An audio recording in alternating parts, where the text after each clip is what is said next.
You know, in any big war, you have the fights you see, and then you have the ones you don't. And right now, in the middle of the 2026 Iran conflict, probably the most important non-battle is happening up on Israel's northern border. The absolute silence from Hezbollah, well, that's become the central puzzle of this whole war. So, what is really going on?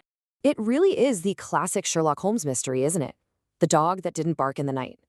Hezbollah was supposed to be Iran's ace in the hole, the one force that could open up a truly devastating second front against Israel. But instead, nothing.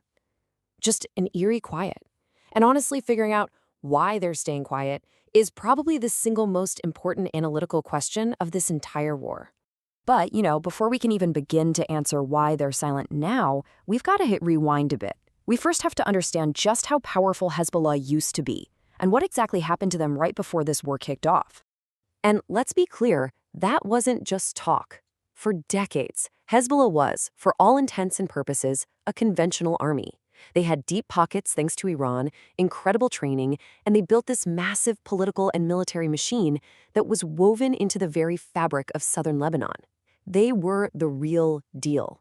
And just to put that in perspective, at their absolute peak, they had an arsenal of over 150,000 rockets and missiles pointed right at Israel. And we're not just talking about dumb rockets here. The crucial part is they had precision-guided munitions, stuff that could hit strategic targets right in the heart of Tel Aviv. They weren't just a nuisance, they were a genuine strategic threat. And then 2024 happened. Israel launched what might be one of the most effective, most devastating campaigns ever waged against a group like this. First, the pager attacks. Boom. Their communications were crippled instantly. Then, targeted assassinations took out key leaders, including their longtime chief, Hassan Nasrallah. And finally, a relentless wave of airstrikes just systematically took apart their missile sites and their command posts. The organization was, by any measure, absolutely gutted. Okay, so that's the backstory, and it brings us right back to our big question. Why the silence now? Well, inside the intelligence community, the debate pretty much boils down to two very different competing theories. So, what gives? Is their silence just a sign of weakness, proof that they've been knocked out of the fight? Or is it something else, a calculated strategic move? The evidence for each side tells a completely different story about what's happening. All right, so the case for them being finished is pretty straightforward. I mean, look at the damage report. Their leadership was decapitated in 2024. Their most dangerous weapons, those precision missiles, were severely degraded. Their supply lines coming through Syria, they're a mess, unreliable and totally penetrated by intelligence. And on top of all that, their political support back home in Lebanon has been cratering. So the conclusion here is simple. They can't fight because they just don't have the ability to anymore. But then you have the alternative view, which paints a much more cunning, much more patient picture.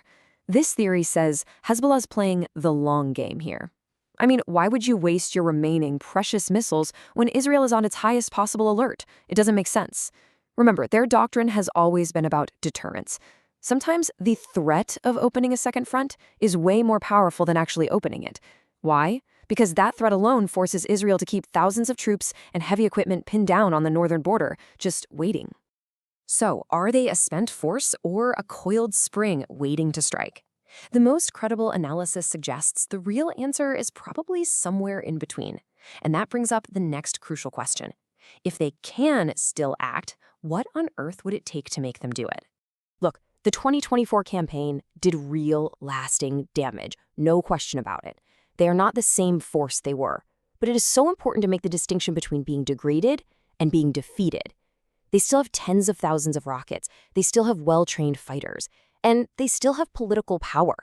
They are wounded, for sure, but they are not dead. So what's the trigger? What's the red line that could force their hand? Analysts are really watching for two main scenarios. First, an existential threat to their patron, Iran. If Tehran itself is on the verge of collapsing, Hezbollah might feel like it has absolutely no choice but to go all in, a sort of last-ditch effort. The second scenario is a decisive opening, some moment of weakness, a political opportunity, where their intervention could genuinely tip the scales and change the outcome of the war. But let's step back for a second. Whatever the real reason for their silence is, the fact that Hezbollah has stayed on the sidelines, well, that has had enormous strategic consequences for everyone involved in this conflict. I mean, just think about it. For Israel, it means they haven't had to split their military to fight a massive, grinding war on two separate fronts. That's a game changer. For the U.S. and its allies, it means they haven't had to worry about what's happening in Lebanese airspace. It means the war has been more contained than it could have been, preventing that wider regional blowup that everybody was so afraid of. This non-event has fundamentally shaped the entire war. But here's the nervous flip side. This is what keeps strategists up at night. The truly dangerous scenario isn't that Hezbollah attacks tomorrow while everyone is on high alert. No, the terrifying scenario is that they attack 6 months from now, long after everyone has gotten complacent and written them off for good. That kind of strategic surprise is an absolute nightmare for military planners. And so that brings us right back to the ultimate question.